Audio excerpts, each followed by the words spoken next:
Okay, this is it, your landscape coach. We have a phormium here that is out of order. It's growing everywhere. And we have a situation where we have some lantana in here that's not doing well because it has mites. So I need to get in here and get with it. So I'm just going to show you the way that I trim phormiums in order to get them out. I have them so rangy and wild looking. What I do is I come in and I cut out all the fronds that are like laying and weird, flopping around. Some of that is nice looking, some of it is not necessary.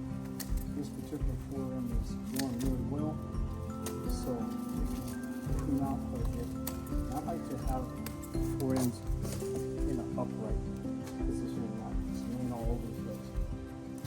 As you cut, you come in close to the heart of the phormium.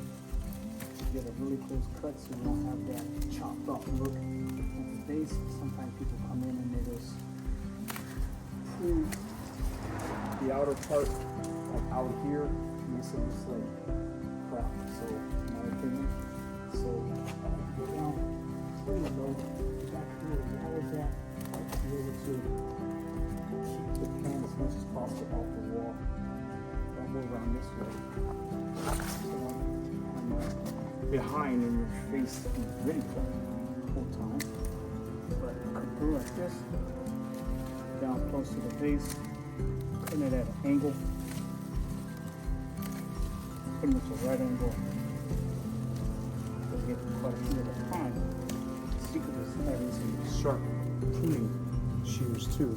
You've got to have sharp tools in order to do a good job. And some of it up here on top of that lane, like this, and the angle of the actual front. At a right angle, so I cut those at a right angle, so that way the cut is nice and clean and it looks good. So over here, this way, closer to the base. As you can see, it's looking a lot better already because we're cleaning up a lot of the floppy fronds over here at the base and creating a cleaner look. And it also exposes the lantana, which is the whole reason why we prune it anyway, because the lantana has a bad problem with mites. So we need to get to it. Now, so you have these fronds that are coming up and just hanging over. So what I'm going to do is go in and prune out some of these really long ones so that it's not too floppy.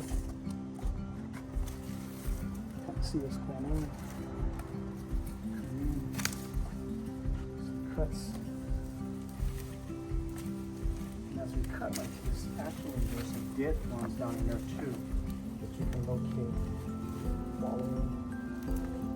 And cut those off. Some of those are really far down in there. So get as close as possible to the base, to the heart.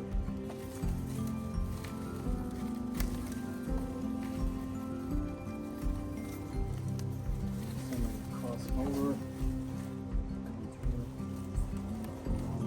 possible, cut those back. Move around to the back side. Get that back side open so you can see what's going on behind the phormium. I like being able to see around plant material. Plus when it's going up against the wall, the buildings and stuff like that, it creates a problem. Because then the pests have a way of going from the base of the plant up into the house. It's like a bridge. So I try really hard to keep this fronds and keep branches and stuff like that away from the building. Because that reduces the bridge for pests to come over get into the house, because it's just an easy access when the plants land against the house. Plus, it hides a lot of, it gives good cover to a lot of pests. So spiders start building their nest up in the plant because there's insects that are hiding there, so they want to capture them to eat.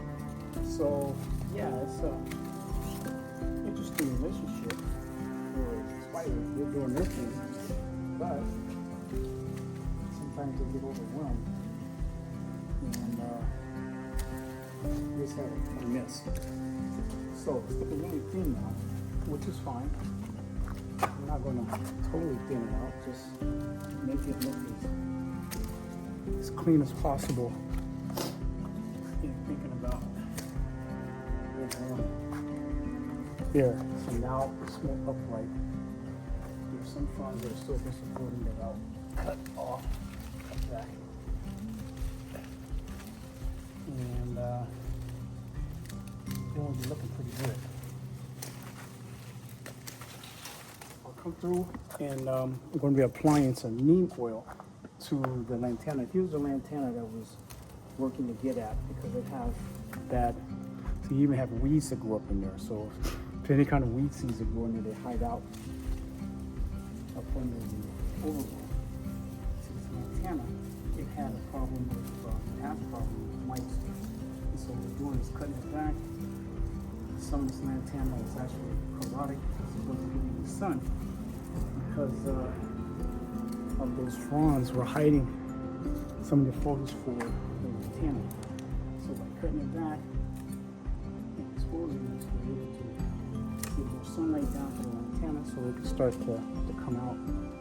And also we can be able to tackle this problem with the mites. This lantana is pretty much decimated from the standpoint of having any type of foliage on it. So by giving it some food, we'll be able to help it regrow its foliage because there's some areas on the lantana now where it's starting to grow out. And so by giving it some food, we should be in good shape. In probably another 30 days or so, it'll flush out with plant material. Okay, so we got one weird looking here. I don't like the way it looks, so we'll cut that out. Take a stand back and look at it, and you see that it's a lot better from the uprightness. We have some fronds that come over here, which is fine, but it help camouflage that water faucet that you closed it. And some fronds that are just they will cut. We want it to be nice, upright, compact, and ready to grow. So that's how I would come in and prune out a phormium. Let me know down in the comments what you thought, what you think about that job there, or if you did anything differently. And just leave some comments of what you think. This is Ed Wallace, your landscaping coach. Be sure to subscribe, hit the notification bell so when videos like this come out. You can let me know what more videos, what type of videos you'd like to see, and I'll do what I can do to help make your landscaping fun, exciting, and encouraging. Thanks for watching. See you in the next video.